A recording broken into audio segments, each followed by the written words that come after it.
Hello, Bonnie Violet, and welcome to Queerly Beloved. Hi, how's it going? Wonderful. You look just stunning. Oh, thank you. I tried. I wish I could say, oh, I didn't try, but I did. You clearly tried, yeah. And, I always like to start by asking my interview subjects to describe the perfect drag avatar that embodies who they are today in this moment.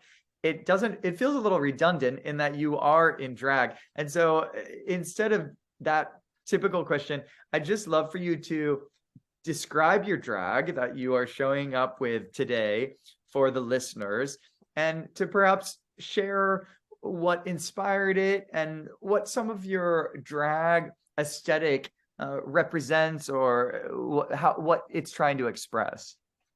Awesome. Yeah. So I feel like this is kind of a general basic, if you will, Bonnie Violet look. Just in the sense of I've been living nomadically, so I live in a suitcase. So this is pretty much just what I've had. So I've gotten really good at kind of repurposing, but ultimately I almost always wear white for some reason. Mm. Um, I don't know if that feels spiritual or which probably is problematic. It's something to think about. Mm. But white is something I tend to wear a lot often of. My drag is spiritual in nature, so I don't know if there's just that feeling of etherealness or whatever. I always sparkle from like head to toe. Like I try to have sparkle everywhere. This is a very minimal sparkle, really compared to normal. My signature lips are rhinestoned, which I've started to get to where like I try to do that every time now. It's like maybe the one thing that I do the same because I feel like I always try to mix it up a little bit. Hmm. Yeah, and I just want, for the sake of those not viewing this on YouTube, I want viewers to know that you've described now your drag a little bit as simple and basic, which it's very far from that from my observation. So, and to just to share, Bonnie's got these gorgeous sparkling earrings that match their gorgeous sparkling lips.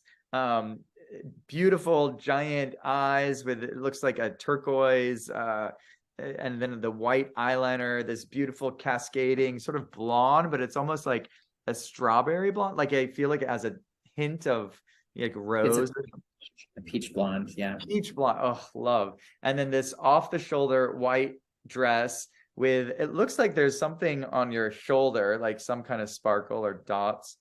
Just white polka dots. It gives it a little texture, some freckles. I love it. The shoulder was a little boring. I had to, put a little something on there. Well, it speaks to your humility when you describe this look as basic or simple because it is extraordinary in my eyes. And yeah, I've noticed that you do have a consistency with the sparkle and with the white. And certainly my experience of you and your drag look is ethereal. It is in line with your identity as a queer chaplain. And Mhm. I am curious in what ways you look to inspire folks with that ethereal presence, if at all. I'm curious if there is Yeah, some intentionality there. I think yes, and it's for me. I think that it's ornamentation and creation that I feel like I'm pulling out of myself Mhm. and wearing it on the outside for whatever reason. So I think there's that element of me feeling like I am like coming out of myself. Mm, And in order to be with other people, I am a fairly insular person and mm, inside myself. So I feel like sometimes my aesthetic will draw people in and and there's also an openness about me. I think especially as a drag artist, I think a lot of people tend to be intimidated by drag artists or whatever. And for whatever reason, I think there's this comfortability that happens, which I think is in and out of drag is some sort of gift that God or whoever or whatever it was put in me. That seems to be that I don't lose, I think, when I get into drag either. I really feel like my drag is just in it's like me turning the volume up, you mm, know, to 10 instead of 8, mm. Yeah, I really resonate with that. My drag persona, which is not nearly as active as yours, is Sylvia London. And similarly, I don't suddenly become this other character. It's still Will. It's a version of me. It's just it's a higher volume, or a version that takes up a little more space and is embracing the divine feminine in a way that I don't typically when I'm in my boy drag. Mhm. Yeah, and I agree that there is something very accessible, even though your look is so extraordinary. And by no means are you trying to look like to pass as like a cis female. It's Right. very presented in a statement, a strong statement that this is drag, that this is a big expression. And yet it feels to me like there is this accessibility that I can come up to you and have a regular conversation, and you're not going to come back at me with this larger than life character that's hard to connect with. Right. Yeah. I'm not gonna, yeah. It's just gonna be not much more than what I am just standing there for sure. Well, and it's been such a honor and pleasure to witness your transformation.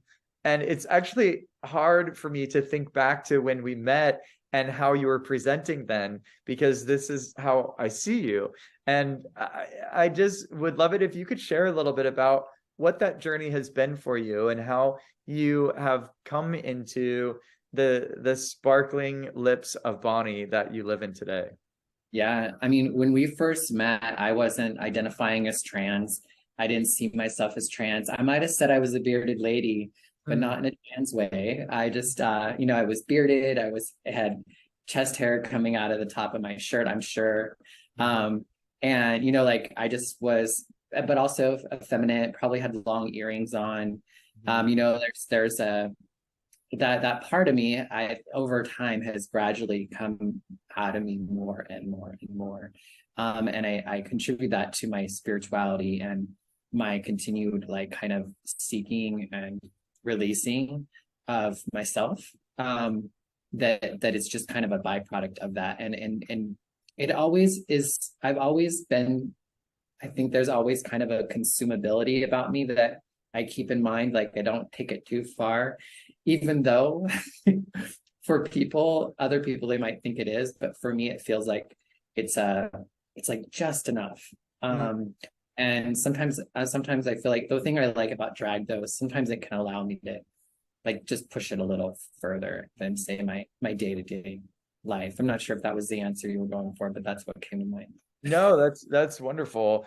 And I would love it though if you can kind of give some cliff notes, or maybe you go a little deeper into the story of what it's been like to go from that feminine hairy man.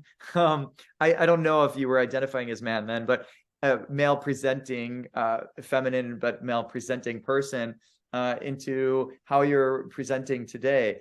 I think something that's interesting is the path from queer boy or gay man into trans person. And I'd say that I don't know many people who've taken that journey, and I'd love for you to share any part of that that you feel comfortable sharing.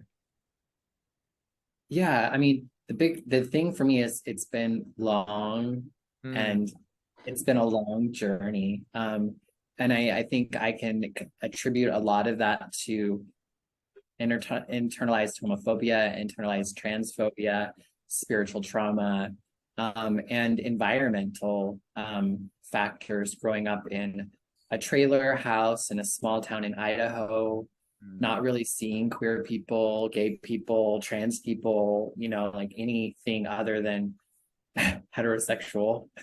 Like I think, it's taken me a long time for me to get into spaces of liberation, for me to get into spaces and see people and experience people in a ways to inspire me to draw more of myself out. Hmm. Um, So, I'm like, I'll be 44 next week. And so and I didn't really start identifying as trans until I was like 40 or something, so maybe 40, 41, I don't know, something like that. So it's been a journey. I didn't come out as gay until I was 20, and that was after an HIV diagnosis. And then I kind of knew I wasn't gay. Like that I used to always say that I'm not bisexual, just because I'm not as evolved enough yet. And so it's like, and I think that's interesting. There's so many times in my life when I was telling on myself without telling on myself. Like when I first did drag, when I was like 20, I was like, no, people need to know that I'm a dude who wants to hook up with dudes, not a dude who wants to be a girl. It's like, ding, ding, ding. But I think that, I think also I had very limited understanding of who I could be. And I didn't see a lot of myself until later on in life. And it also like, I don't know, it just took me a while to let myself see part of myself in somebody else without feeling like I need to see all of me in someone else. Because I think that was sometimes what keeps me out of groups or becoming friends with people who I think I have so much in common with, because I feel like, oh, well, I'm not quite the same. You know what I mean? I'm not sure where I was going with all that. Yeah, but... so no, it's interesting, this idea of seeking some kind of mirror that can help pull us into our full self-expression. And there is something valuable about that when we do identify and connect with people that are expressing something that perhaps we haven't had the courage to express yet. And to also hold true that there isn't a mirror out there that is exactly us, that ultimately we have to find it for ourselves. And I'll just say, with someone as extraordinary and unique as you in your self-expression, I could see how looking for that mirror that doesn't exist would be challenging. And what inspires me is this knowing that we, in our path to know who we are and express who we are in our fullest form of expression, of knowing and expression, is a lifelong journey. That's my perspective anyways. And certainly I've found out new things about myself and discovered new ways to express myself and been very surprised, at this point in my life as a 45-year-old queer person. And it's interesting to think about you in San Francisco, the version of you that I met. And from an outside perspective, I would say, oh, this person is super comfortable with themselves, knows who they are. They're wearing these long dangly earrings, rocking a beard, living, in San Francisco in this queer mecca. And yeah, this is who they are. And then at 40, to then start to discover these new parts of yourself, it is a very inspiring story that reminds me, and I hope others, of the lifelong journey of our knowing ourselves and our self-expression. Yeah, well, and for me, I feel like that was part of my journey too. I mean, I think that was just as much me, and I've always sought to be an authentic, like, true expression of myself, so it's like never, like, I never had that thought of like, I'm trans and just nobody can know, it was just it was something that I never saw until I saw it. And then once I saw it, I could see that it was everywhere, you know what I mean? And I kind of could say that I felt that way most of my life. I think I just have come to see myself more fully, more of myself throughout time. And then, I say, like, I love who I was and the life that I lived before. It's not like I feel like I lived in regret. And in some ways, I think because I didn't feel like I was a man trapped or a woman trapped in a man's body, that kept me from really, I think, owning the idea that I might be trans. Because I didn't feel trapped, though I could definitely label that now. Like, I could definitely look back and say, yeah, like, and I even talk about it when I say, pulling out, like, it's me putting what's inside on the outsides is my my gender or my drag. And I remember when people used to call me she at first, and I was like, no, you can't call me that. I'm not a she. I'm not a she. And it was people seeing me before I saw me. And then I got to the point where that if you called me she, and this was before I transitioned, this was like a decade or more ago, if you called me she, that was a term of an endearment. And I thought that you saw me, like I felt seen by you. What's more trans than that? Like, I don't know, it's so wild to me that there's so many, and it doesn't, just because you're like that or somebody's like that doesn't mean they're trans, but there's just so many like little indicators for me. And I only understand myself to be as a trans, femme, genderqueer. See, again, I can't even just say one label, but like I see myself as a trans and genderqueer person at this point in my journey, because I feel like it's the closest words that I can choose to speak to how I see myself in a way that you might understand me a little. Yeah. Yeah, beautiful. Yeah, and one of the things I heard in that is this idea that you didn't feel like a woman trapped in a man's body, and because you didn't feel like a woman trapped in a man's body, that meant you were not trans, right? Because we have a story that that's how trans people feel before they transition, right? And the awareness that there's so many things at play that might prevent us from feeling like a man trapped in a woman's body, even if that's kind of what's happening, right? To recognize that when we are on a path to self-discovery, there's a lot of potential self-saboteurs and shadows that are going to keep the truth and the challenge and the hardship of not fully being ourselves, accepting ourselves and expressing ourselves veiled from us, right, in the shadow. And that it's interesting that now in retrospect, you can sort of see how, yeah, it was about pulling this piece out, allowing it to be free. So in a sense, there was something trapped, but because you weren't allowed, but there was a reason that you weren't allowing yourself to see that and experience that then. Am I hearing that correctly? Well, yes, and it's really about integration. So it's like all these parts of myself that now exist all at once.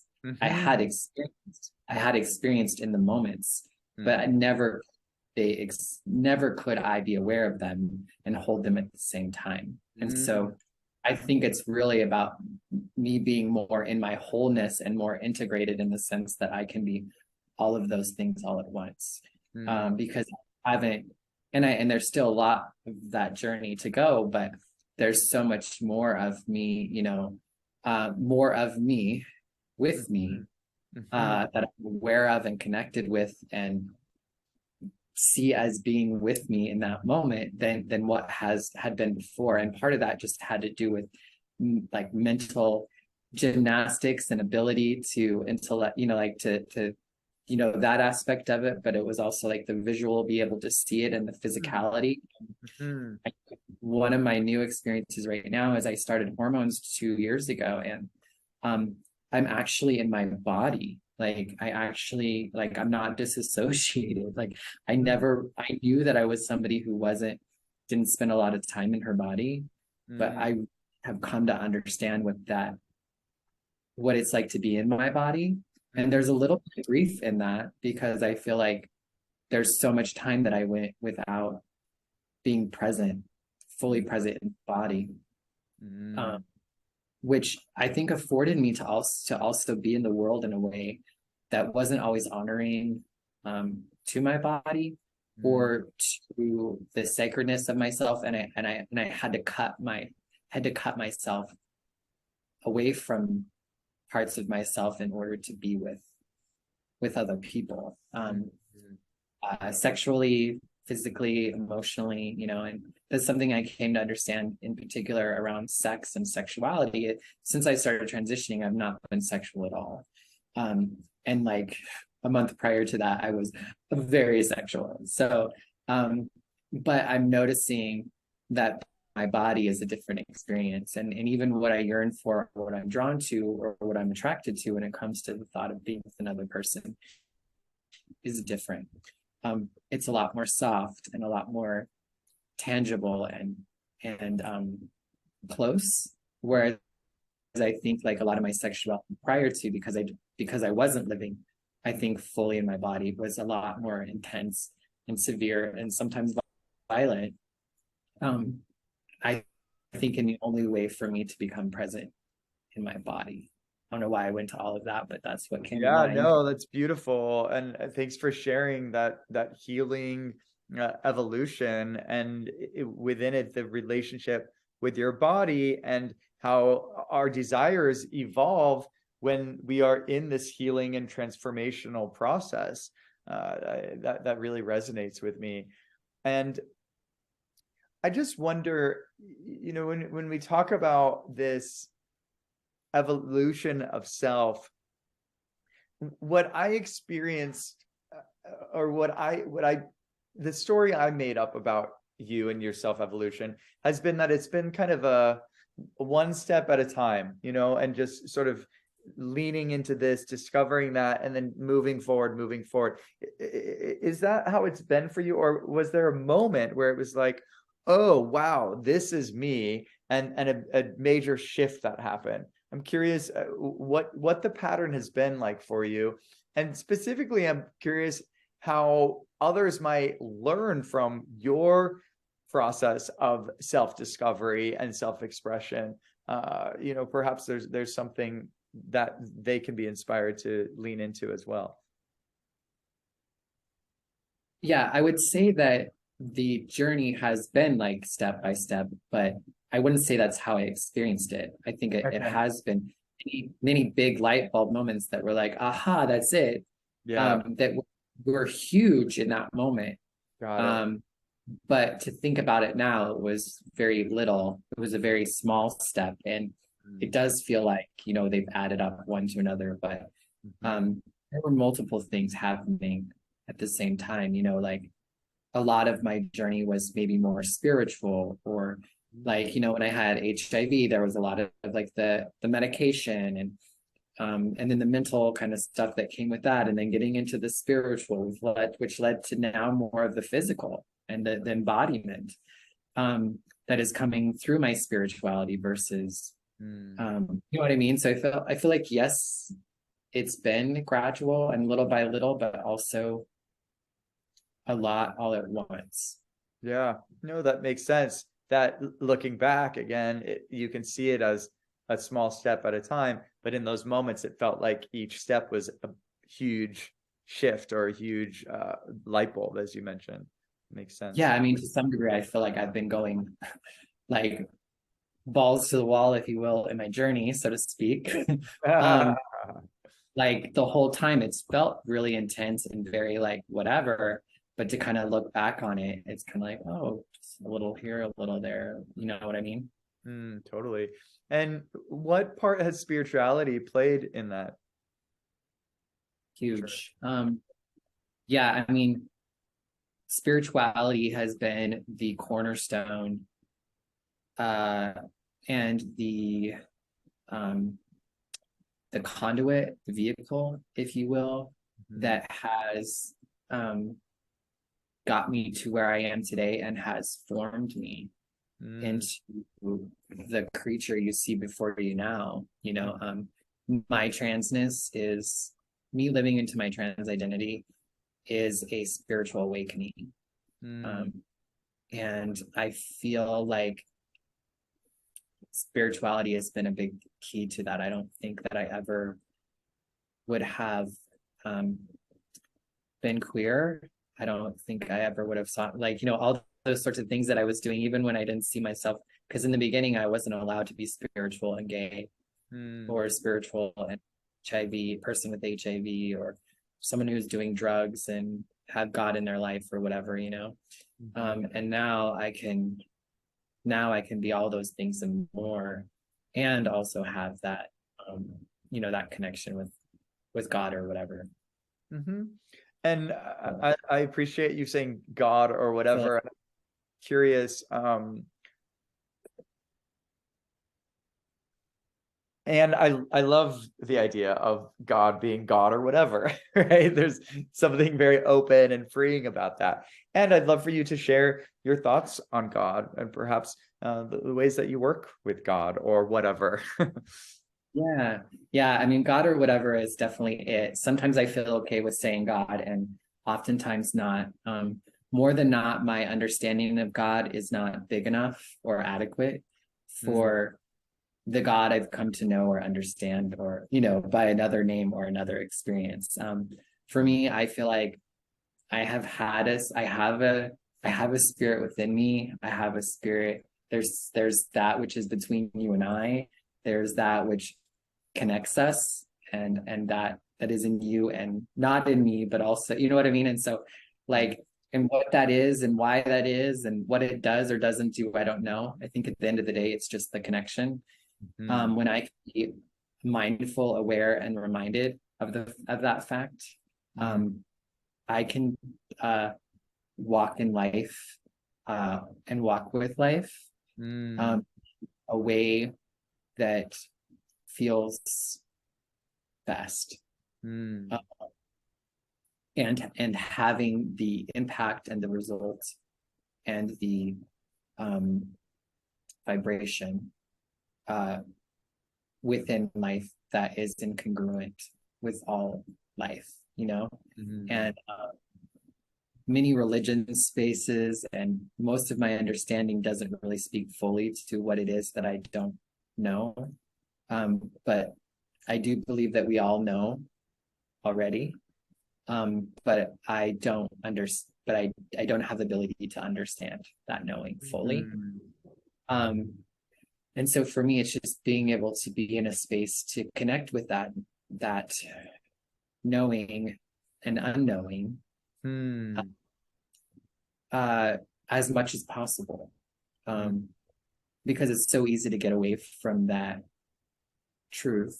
And mm, when that happens, I begin to have an experience with life that doesn't, that's not pleasant or feels like it's pleasant for others around me too.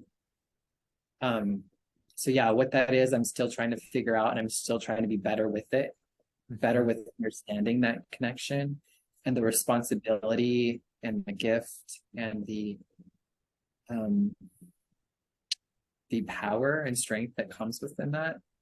mhm, Um, and just really trying to work to be better with that.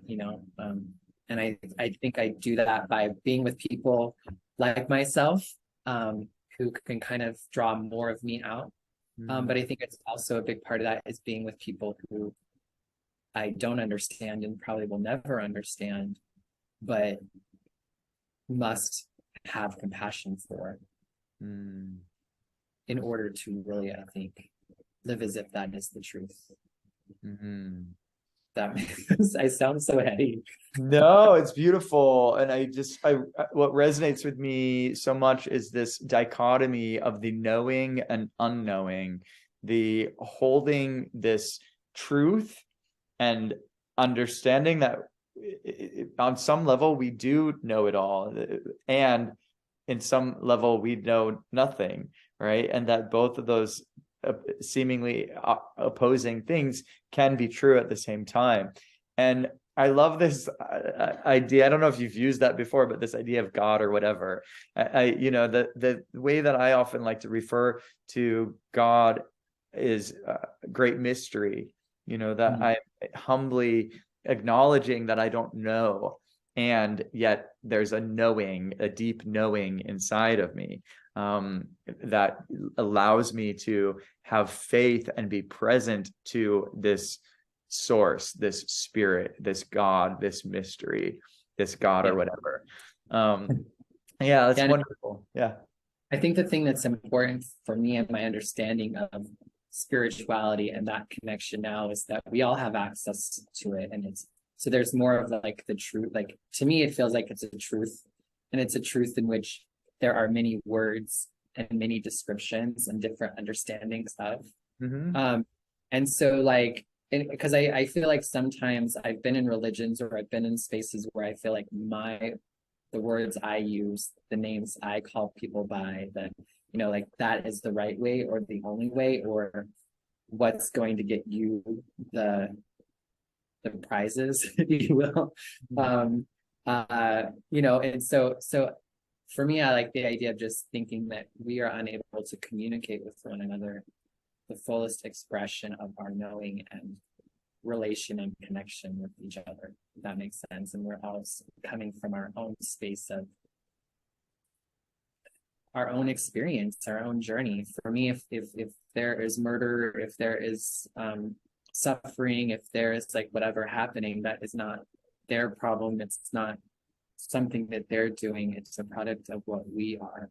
And that's like, to me, like that's the biggest, like that's the biggest thing for me to really try to live into. You know, and it, yeah. So, yeah.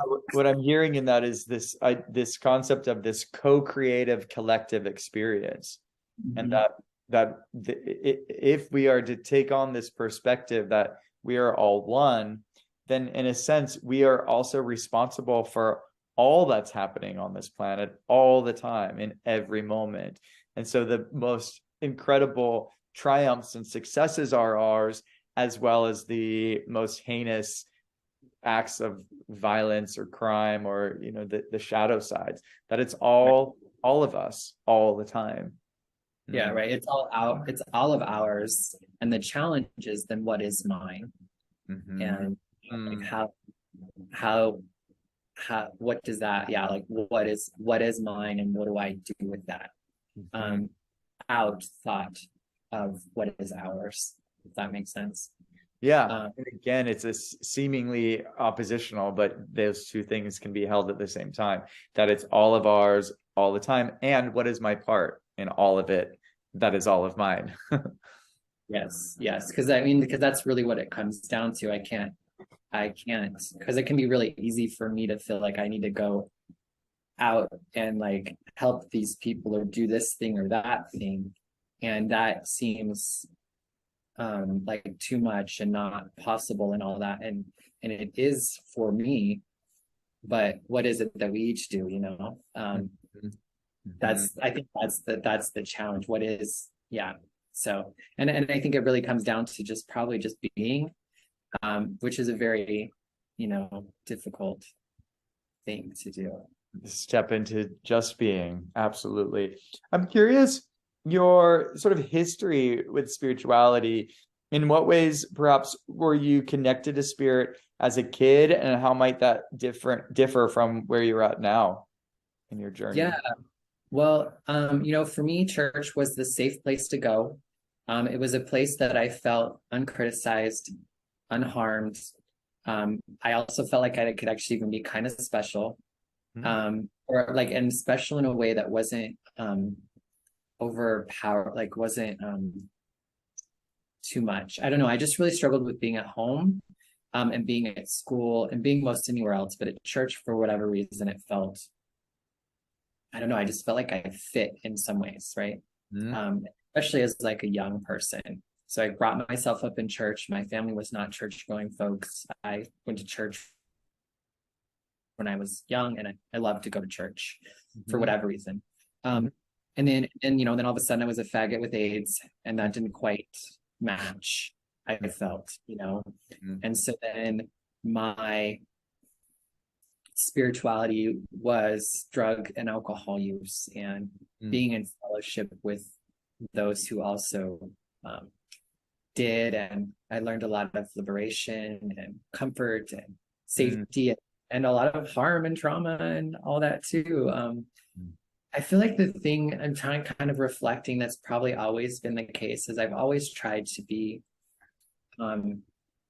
spontaneous and authentic in my expression, when it came, and also feeling challenged by that as well. You know, like I didn't like clapping because everyone else was clapping, and I didn't like speaking in tongues because everyone else was speaking in tongues, and I didn't necessarily like sing the song and yet I wanted to when I wanted to, like I wanted to feel like, am I singing this song because I want to sing this song, or am I, whatever. And like, how is this impacting me? But how is this impacting the people around me?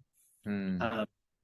When I was when I was in high school, I was part of it.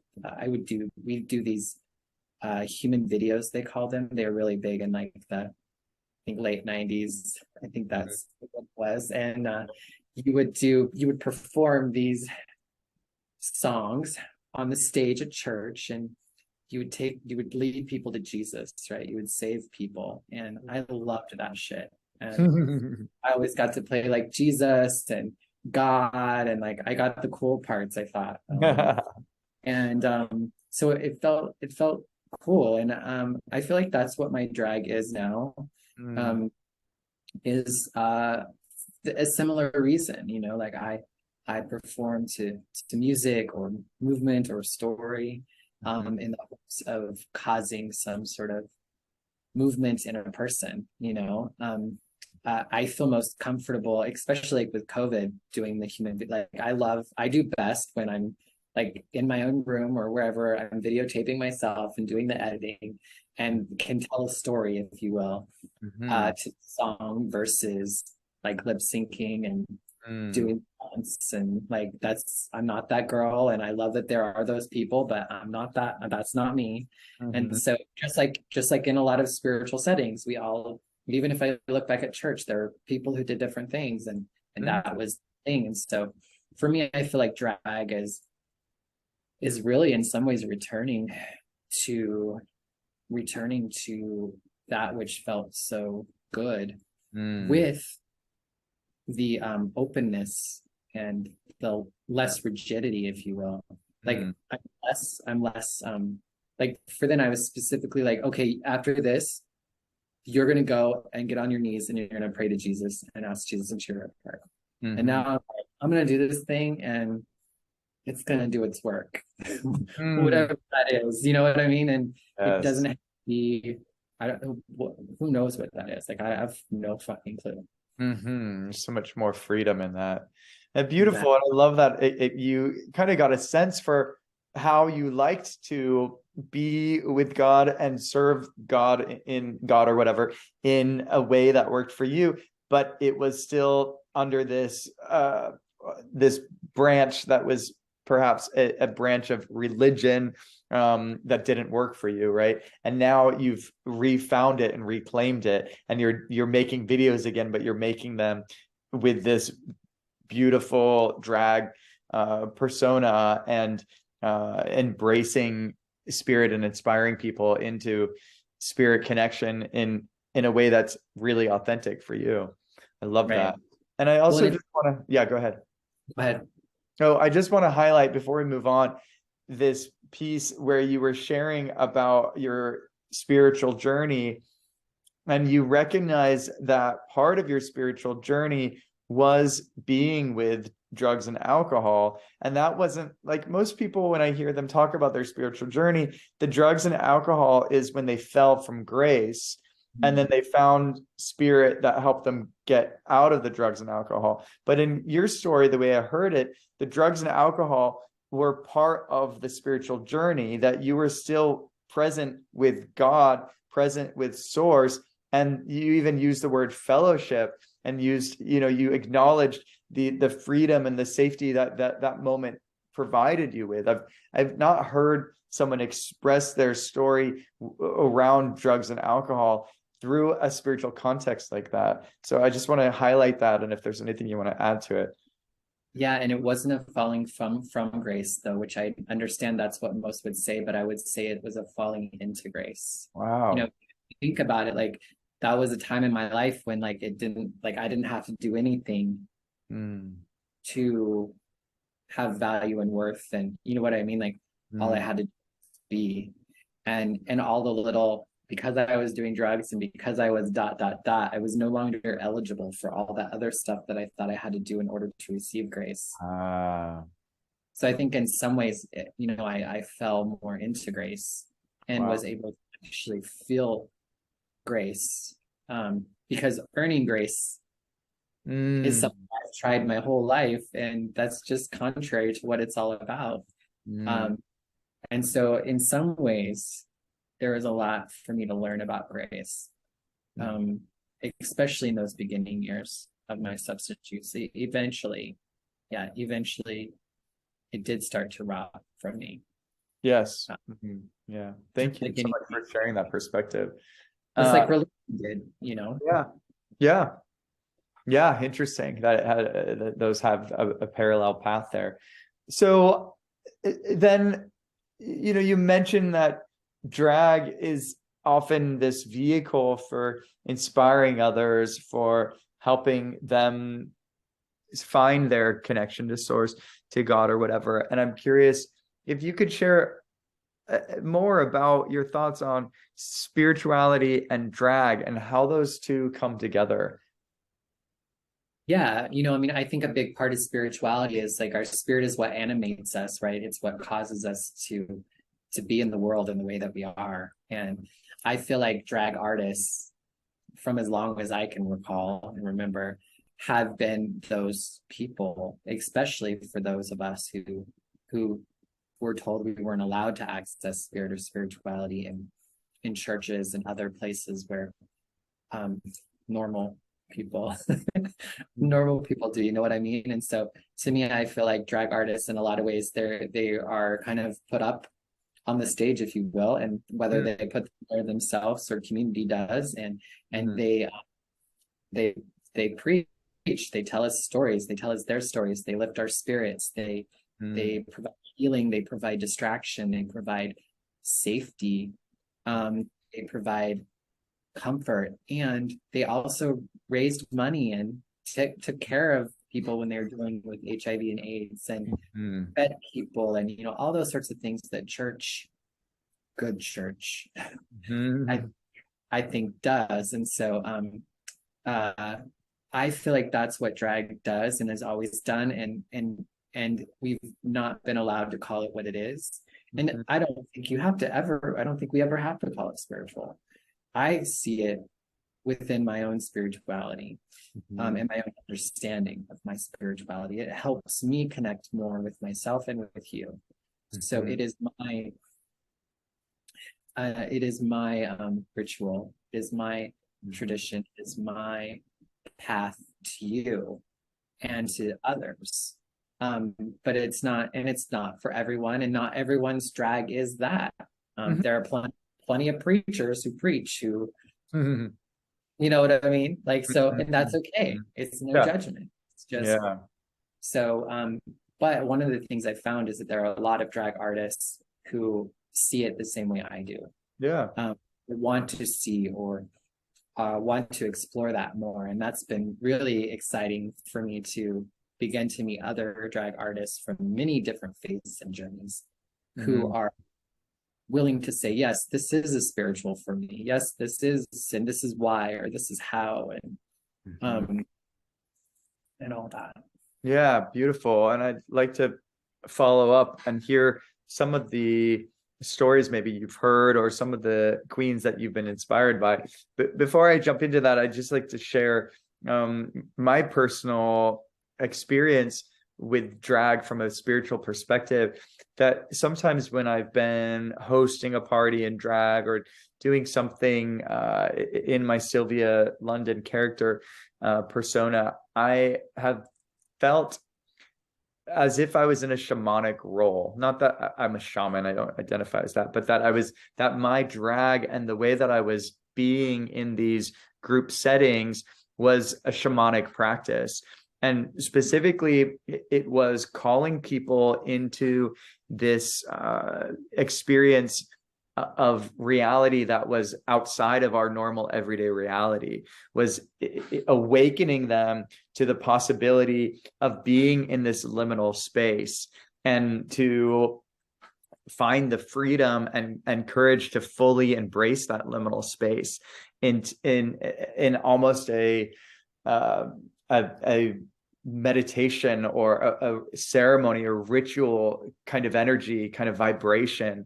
And a lot of my role was helping. I'm thinking, especially when I would work with my tambourine, and I'd move through these event spaces and sort of weave this energy and bring people together and raise the vibration of this collective experience. And the way that I was presenting supported that. The way that I was presenting helped me step into more of a liminal space, into a more energy of freedom, expression, bliss, ecstasy. And then my experience was that folks experiencing me in that aesthetic were also inspired into it.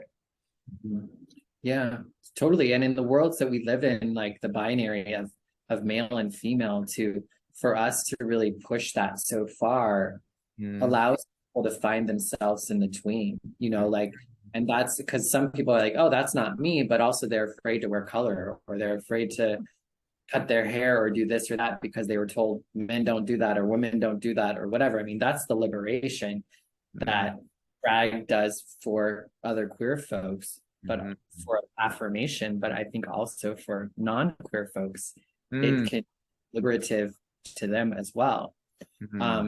So I mean, that's the power in what you're talking about. It's like if we as drag artists can be if people are here and we're here, that gives them room to be here. Yeah. Which is closer to here than where they were, right? It creates space for expansion, and it inspires it.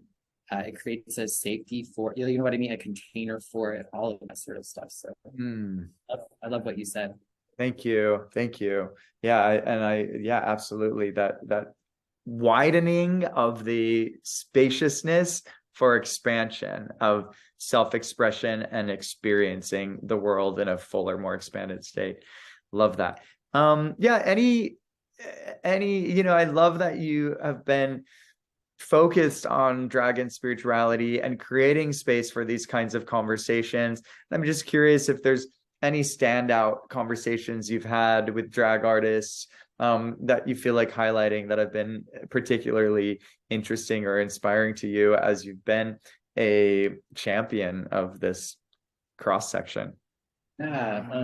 So far I've interviewed 48 drag artists. 48? 48, yeah, about their sexuality. And so I've had a lot of opportunity to speak with drag queens, drag kings, drag things, drag clowns of different ages and races, and perception of spirituality or religion. Everyone from like Peaches Christ, who is a member of the Satanic Temple, to King Lotus Boy. They are an amazing artist in Oakland. They've dealt with some severe trauma experiences that they've been able to work through drag, and there's just so many people that I have learned from. Fonda Cox out of New York, I feel really connected to them.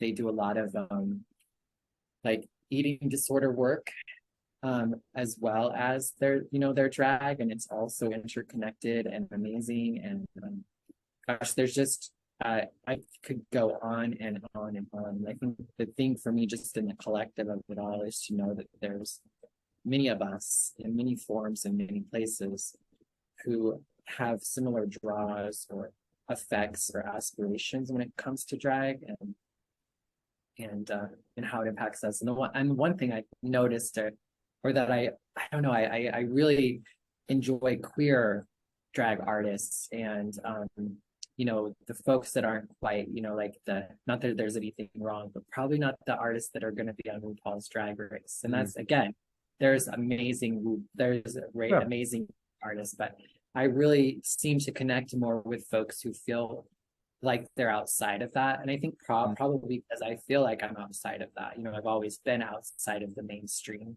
Partially that's where I just happen to be because I'm not good enough. And then also I have very much intentionality of not being in that space as well. So so a lot of trans artists, I think on a personal level, I can tend to connect with them a little bit more. Well, thank you. thank you for creating that platform. And, you know, in the show notes, I'll have the link for Dragon Spirituality, the podcast. I got the title right? Is that right? Dragon Spirituality. Dragon spirituality. Mhm. Yeah, beautiful. And thank you for sharing your story with the listeners of Queerly Beloved. It's such a pleasure having you and hearing your wisdom come through in these beautiful ways, and being inspired by your incredible and extraordinary evolution of self. Thank you. I honor you. Anything you'd like to final words to share with the listeners today? No, I'm eager to listen back to hear what I said. But but yeah, I mean, I appreciate having this opportunity just to begin to speak more to my experience. As you know, I've been going through a lot of the physical transition, as well as like my body, but also just where I live. And so it's helpful to have an opportunity to be able to kind of pull out, you know, some of my experience to help me feel better about where I'm at and where I am going. So hopefully that was something that that was the experience for me, and you know, hopefully that's a similar experience that folks can have when listening back to this. And if not, then listen to the next one. No, absolutely. I imagine they will. Thank you again. And thank you for presenting in such a gorgeous and inspiring way today. My pleasure. Thank you.